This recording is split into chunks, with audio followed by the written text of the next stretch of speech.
Assalamualaikum warahmatullahi wabarakatuh. Kami dari kelompok 3 akan menjelaskan tentang surat legal. Sebelumnya, saya akan memperkenalkan diri terlebih dahulu. Nama saya Deva Sakti dan ada teman-teman saya yaitu Sasabil Kurota Ayun, lalu Suci Rahmawati, Sanusi Akbar, dan juga Dahlia. Baik, pertama saya akan menjelaskan apa itu surat legal. Surat legal adalah surat yang memiliki kekuatan hukum, bisa berkaitan dengan bisnis, dinas, maupun pribadi. Semua surat legal ditulis dengan bahasa sangat formal dan gaya yang tegas. Prinsip penulisan surat legal yaitu jelas dan logis. Jelas artinya spesifik dan tidak menimbulkan salah tafsir karena adanya makna ganda. Sedangkan logis maksudnya surat yang harus dibuat memiliki dasar yang jelas dan bisa diterima akal. Berikut, lalu surat legal ada berapa jenis, dan saya akan menjelaskan surat legal yaitu surat keputusan. Surat keputusan adalah surat yang berisi suatu keputusan yang dibuat oleh pimpinan suatu organisasi atau lembaga pemerintahan berkaitan dengan kebijakan organisasi atau lembaga tersebut. Surat keputusan memiliki dua bagian pokok, yaitu yang pertama, konsideran. Konsideran adalah landasan atau dasar hukum dibuatnya keputusan tersebut. Pada bagian ini terdapat kata seperti menimbang, mengingat, membaca, mendengar, atau memperhatikan. Lalu yang kedua, adiktum keputusan, yaitu isi keputusan tersebut ditandai dengan adanya kata memutuskan dan menetapkan.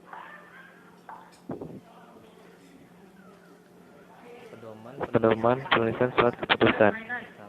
Pertama, bagian pembuka. Surat dibuka dengan ungkapan seperti menimbang, mengingat, membaca, mendengar, atau memperhatikan. Lalu bagian tengah menyampaikan keputusan yang dibuat. Lalu bagian penutup, penegasan pelaksanaan atau antisipasi bila terjadi kekeliruan atau perubahan keputusan yang telah dibuat. Yang keempat, tembusan. Surat keputusan selalu disertai dengan tembusan karena surat keputusan menyangkut banyak pihak yang harus diberitahu tentang adanya kebijakan baru tersebut. Oke, cukup sekian dari saya. Silakan teman saya melanjutkan presentasi ini. Assalamualaikum warahmatullahi wabarakatuh. Nama saya Dahlia. Di sini saya akan menjelaskan mengenai salah satu surat legal, yaitu surat perjanjian. Surat perjanjian merupakan surat yang berisi mengenai kesepakatan dan perjanjian tertulis antara dua belah pihak mengenai hak dan kewajiban masing-masing pihak yang mengikat diri untuk tidak melakukan sesuatu atau melakukan sesuatu. Nah, surat perjanjian ini terbagi menjadi dua. Yang pertama, surat perjanjian autentik. Surat perjanjian autentik merupakan surat perjanjian yang dibuat dan dihadiri atau diketahui pejabat pemerintah sebagai saksi. Dan yang kedua, surat perjanjian di bawah tangan. Surat perjanjian di bawah tangan merupakan surat perjanjian yang dibuat tanpa harus adanya pejabat pemerintah sebagai saksi. Berikut merupakan syarat sah surat perjanjian. Yang pertama, surat perjanjian harus ditulis di atas kertas segel atau kertas yang sudah dibubuhi materai. Yang kedua, surat perjanjian harus dibuat secara ikhlas, rela, dan tanpa paksaan dari manapun. Dan yang ketiga, surat perjanjian harus dimengerti dan disetujui oleh pihak-pihak yang bersepakat. Yang keempat, pihak yang bersepakat harus sudah dewasa dan dalam keadaan sadar saat membuat surat perjanjian. Yang kelima, surat perjanjian harus dibuat secara jelas dan terperinci. Yang terakhir, Surat perjanjian wajib tunduk kepada undang-undang dan norma-norma susila yang berlaku. Berikut merupakan fungsi dan tujuan dari surat perjanjian. Yang pertama, menciptakan rasa tenang bagi pihak-pihak yang berjanji karena ada kepastian di dalam surat perjanjian.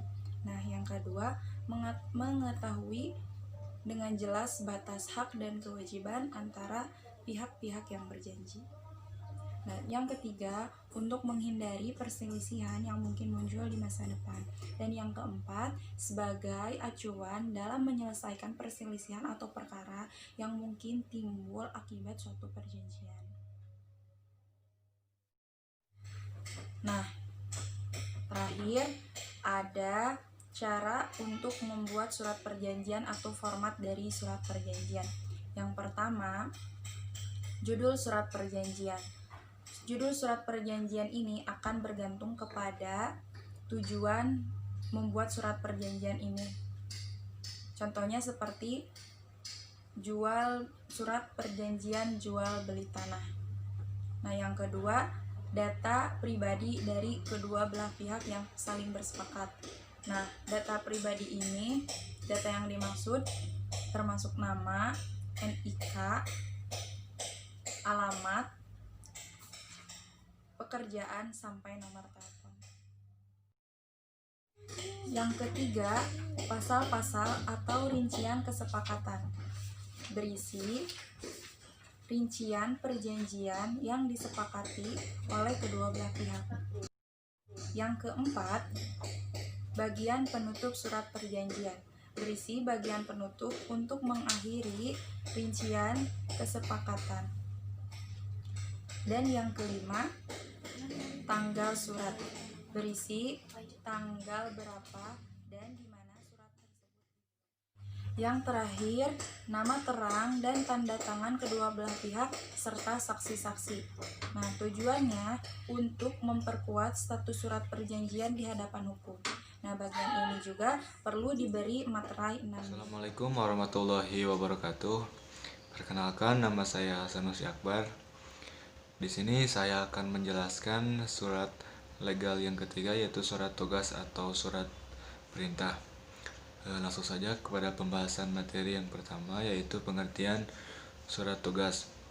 Surat tugas adalah surat resmi yang dibuat dan dikeluarkan oleh seseorang pejabat yang berwenang di instansi atau lembaga tertentu, di mana isinya menugaskan seseorang atau staf untuk melakukan suatu pekerjaan. Umumnya surat tugas dikeluarkan untuk satu jenis pekerjaan saja. Setelah pekerjaan tersebut selesai, maka surat tugas tersebut menjadi tidak berlaku. Nah, banyak yang menganggap surat tugas adalah sama dengan surat dinas, padahal nyatanya tuh berbeda. Surat tugas adalah surat yang hanya diperuntukkan untuk satu pekerjaan saja, sedangkan surat dinas adalah surat yang dibuat untuk pekerjaan rutin.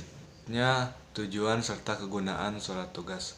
Tujuan surat tugas adalah sebagai dokumen pengesahan formal bagi pengemban tugas terhadap tugas yang harus dijalankan. Selain itu, surat ini juga dapat membantu mempermudah tugas pejabat pelaksana tugas dalam berhubungan dengan instansi atau lembaga yang berhubungan dengan tugasnya tersebut. Dengan kata lain, surat tugas tersebut merupakan bukti legal atas penugasan seorang pejabat atas suatu pekerjaan sesuai dengan isi surat tersebut. Selanjutnya, cara membuat surat tugas. Berikut ini adalah cara membuat surat tugas, yaitu sebagai berikut. Hal-hal yang harus diperhatikan, yang pertama adalah di dalam surat tugas harus dijelaskan tentang adanya penugasan dari pimpinan kepada seorang pegawai atau staf untuk pekerjaan tertentu. Yang kedua, surat tugas menggunakan bahasa yang baku atau resmi, di mana isinya dibuat dengan singkat, padat, dan jelas.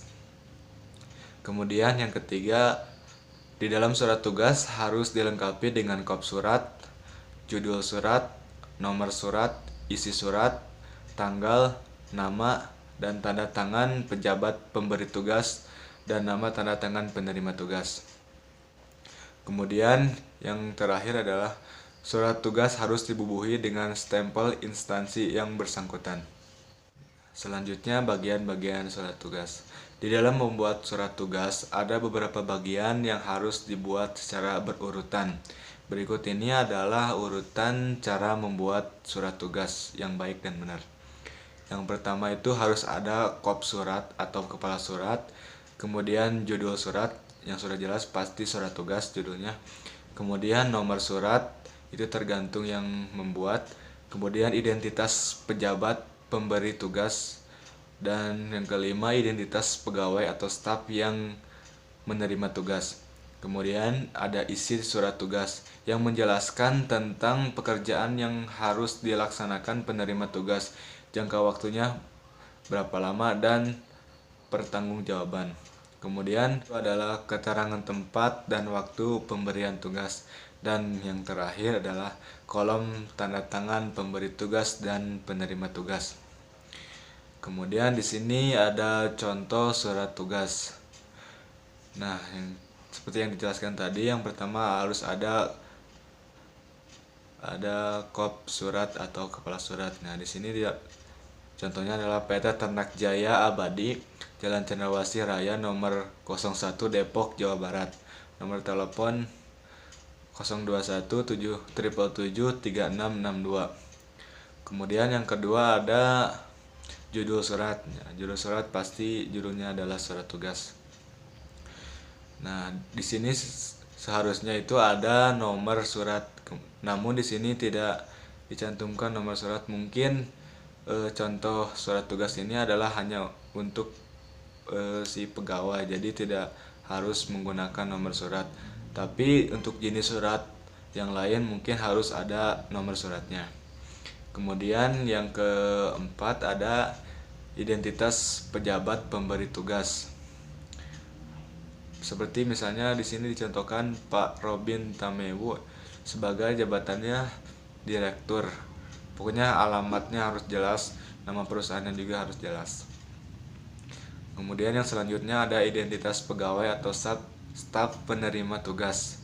Nah, di sini dicantumkan adalah atas nama Ricardo De Melo, sebagai jabatannya adalah staf marketing staff. Nah, untuk selanjutnya ada isi surat. Nah, di contoh ini contohnya adalah untuk melaksanakan pengurusan dokumen karantina pada Balai Karantina Hewan Ternak, Pengendalian Mutu dan Keamanan Hasil Ternak, kelas 1 Jakarta 2. Pemberian kuasa menyatakan bertanggung jawab atas segala kewajiban berkenaan dengan surat tugas tersebut di atas. Kemudian ada keterangan tempat dan waktu. Di sini tercantum Jakarta 23 Mei 2018. Kemudian yang terakhir ada kolom penerima tugas dan pemberi tugas. Ini saya contohkan ada 10 contoh surat tugas. Yang pertama adalah surat tugas karyawan, kemudian surat tugas guru, surat tugas organisasi, surat tugas perusahaan, surat tugas sekolah, surat tugas pengambilan dokumen, surat tugas layanan jasa, surat tugas penanggung jawab acara, surat tugas untuk pengurusan dokumen, kemudian surat tugas mengikuti workshop. Nah, sebenarnya masih banyak lagi jenis-jenis surat tugas, namun di sini saya hanya menjelaskan 10 saja. Mungkin kalian bisa mencari tahu yang lebih banyak lagi. Nah, mungkin hanya itu yang dapat saya sampaikan. Kurang lebihnya mohon maaf. Materi selanjutnya akan dibawakan oleh Salsabil. Sekian dari saya. Wassalamualaikum warahmatullahi wabarakatuh. Saya Suci Rahmawati, saya akan menjelaskan jenis surat yang selanjutnya, yaitu surat kuasa. Surat kuasa adalah surat pelimpahan wewenang atau kuasa dari seseorang atau pejabat tertentu kepada seseorang atau pejabat lainnya.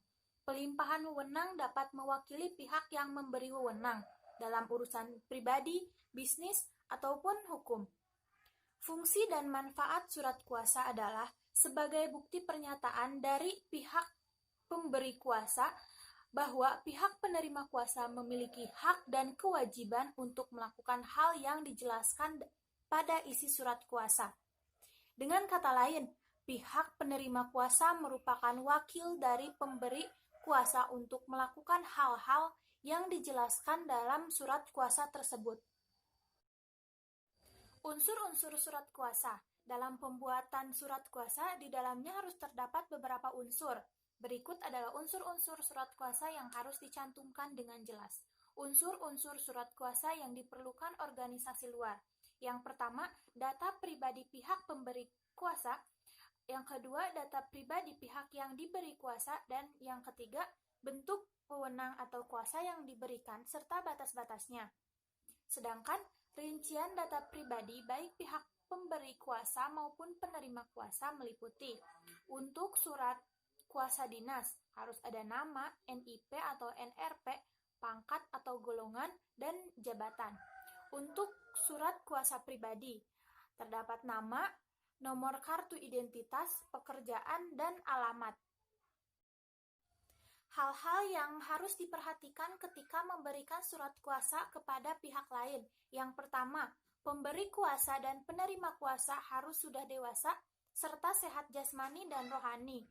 Pihak penerima kuasa harus orang yang dapat dipercaya. Yang ketiga, surat kuasa di mana penerima kuasanya lebih dari satu orang tidak perlu diberi nomor surat. Dan yang terakhir, surat kuasa pengambilan gaji tidak perlu diberi materai. Lalu, ciri-ciri surat kuasa. Yang pertama, surat kuasa dibuat dengan menggunakan bahasa Indonesia yang baku dan mudah dipahami. Yang kedua, surat kuasa berisi pernyataan pengalihan kekuasaan atau wewenang dari diri sendiri kepada orang lain untuk mengurus suatu hal. Dan yang terakhir, bahasa dan kata-kata yang digunakan dalam surat kuasa dibuat dengan singkat, padat, dan jelas sesuai peruntukannya. Dan yang terakhir, jenis-jenis surat kuasa. Jenis surat kuasa yang pertama yaitu surat kuasa perseorangan. Adalah surat kuasa yang dibuat oleh seseorang yang diberikan kepada orang lain sebagai penerima kuasa untuk melakukan suatu hal yang berhubungan dengan kepentingan si pemberi kuasa. Misalnya, surat kuasa pengambilan barang, surat kuasa pengambilan gaji pensiun, surat kuasa pengambilan dokumen kependudukan, dan lain-lain. Jenis surat yang kedua yaitu surat kuasa kedinasan, yaitu surat kuasa yang diberikan oleh suatu instansi atau perusahaan kepada seorang pegawainya untuk melakukan pekerjaan yang berhubungan dengan kepentingan instansi atau perusahaan tersebut. Contohnya, surat dinas workshop sosial media di sekolah, surat dinas keluar kota di perusahaan swasta, surat dinas pemberitahuan cuti bersama, dan lain-lain. Jenis surat yang terakhir yaitu surat kuasa istimewa adalah surat kuasa yang diberikan kepada pihak lain untuk mewakili si pemberi kuasa. Misalnya, seseorang yang memberikan kuasa kepada pengacaranya dalam menyelesaikan masalah yang berhubungan dengan pengadilan. Selanjutnya, yaitu surat berita acara. Berita acara adalah bukti legal yang berisi tentang pengesahan, pernyataan dalam suatu acara, dan peristiwa-peristiwa.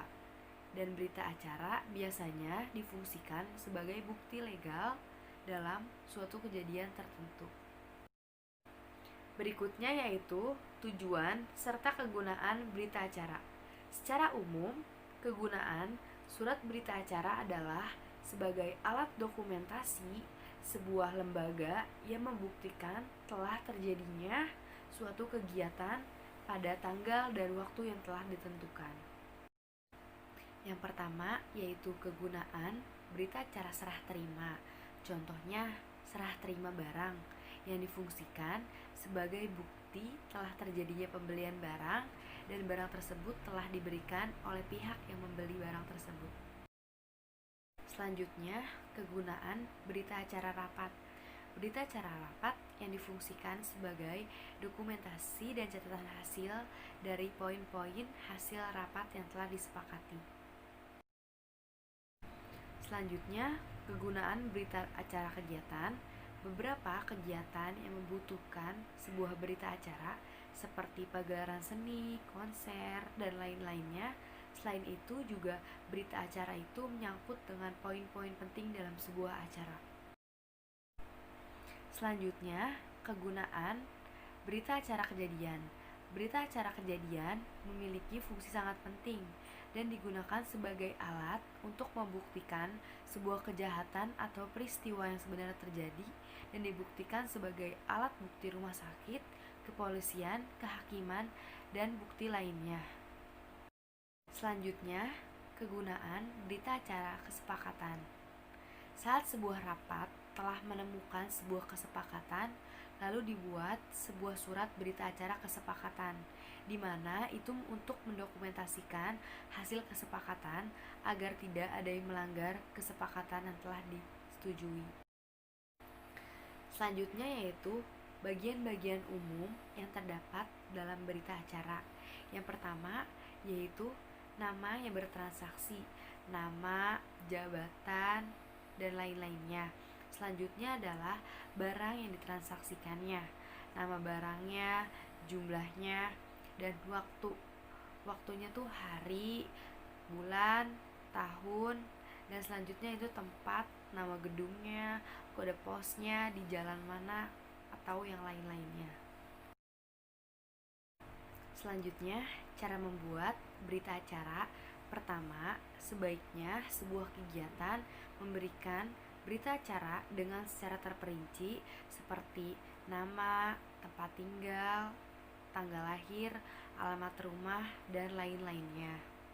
Selanjutnya, bisa menambahkan informasi-informasi dalam sebuah kartu seperti identitas KTP, NPWP, SIM, dan lain-lainnya. Selanjutnya, urutan waktu kronologi dan latar belakang harus jelas. Tempat peristiwa harus dicatat secara lengkap, mulai dari kode pos, adanya tanda tangan dari orang-orang yang terlibat dalam sebuah acara, dan juga harus memiliki saksi untuk membuktikan suatu keabsahan dalam suatu berita. Dan yang terakhir, memiliki kesepakatan seperti serah terima barang, pekerjaan, jasa, dan lain-lainnya. Dan dapat dilihat juga berikut yaitu contoh berita acara rapat.